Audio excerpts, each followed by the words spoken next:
When you're building a business, there is no one else to decide for you. Every single call is yours, and so is the outcome. And that outcome piece is critical because when I'm making decisions, I have to think about what is the potential outcome of this decision. Is it going to result in the best possible outcome overall once I hit that button, so to speak? And in some cases, I don't know yet until I've actually launched. In other cases, I know it's the right thing because I want to ensure that my business is compliant. And I want to give you an example. So in order to sell in the EU, you need to have what's called an EU authorized representative. So that means where you've got a company that is an entity within the EU, and should something go wrong from a product perspective, they will deal with that for you. That comes with an annual membership cost, and it also comes with other compliance responsibilities in terms of the products that I'm selling, such as ensuring that they have access to all my tech packs, they have access to all the fabrics, the testing reports, the certificates from my manufacturers, and so on. And that was something whereby I had two different views, not personally, but seeking advice. So one side, it was, you need this. Another side was, well, you're a startup and there is so much going on within this space right now and some things that are not necessarily 100% clear. So you may not need it. My viewpoint was, my decision is I am going to have an EU authorized representative because I want to be compliant from day one. I do not want anything to come up in my business that is going to cause an issue within the future, that's going to lead to potential fines and issues with being able to sell within certain countries. And so that was my call. Yes, I had different sides from people, but ultimately I had to make that decision. And it was most definitely the right decision. And this is the thing about building a product-based business in particular, because that's what I can speak on. It can be easy to maybe have an idea and say, oh yeah, I've got this product that I want to sell. But do you truly know and understand the intricate legal details that come with that? Because they are vast. I'm giving you one example, but there are so many more.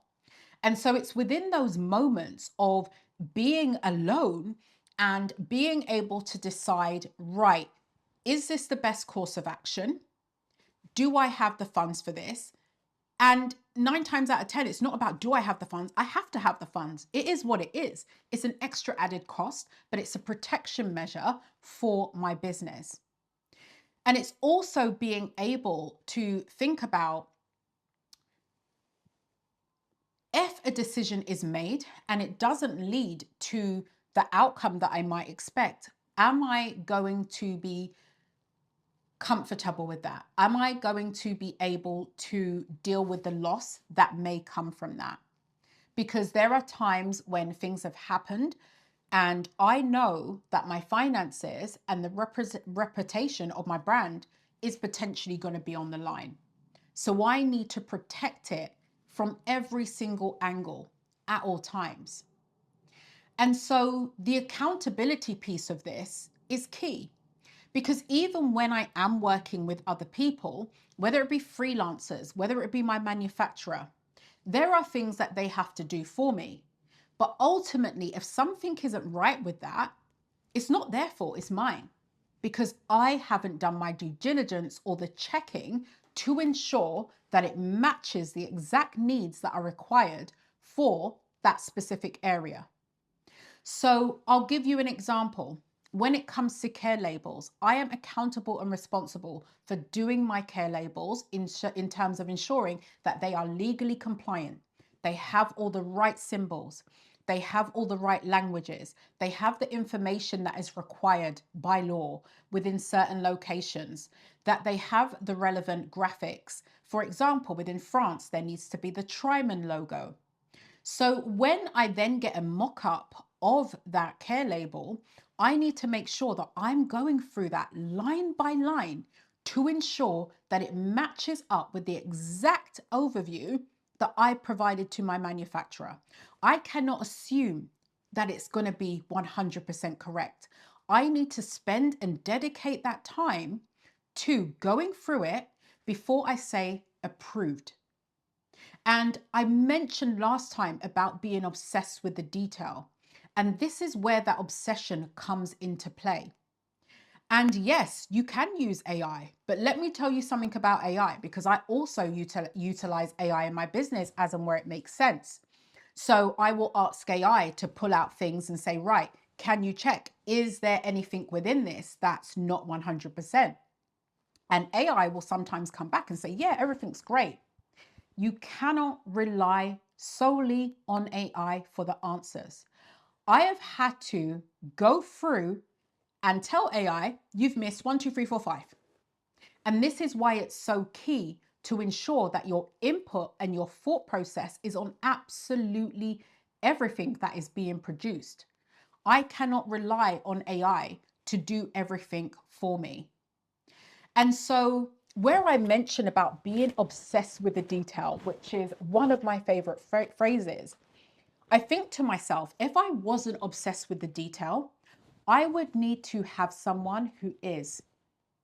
Because without that obsession to the detail, there are too many things that would slip through the net that would cause issues. And that's something that I cannot have.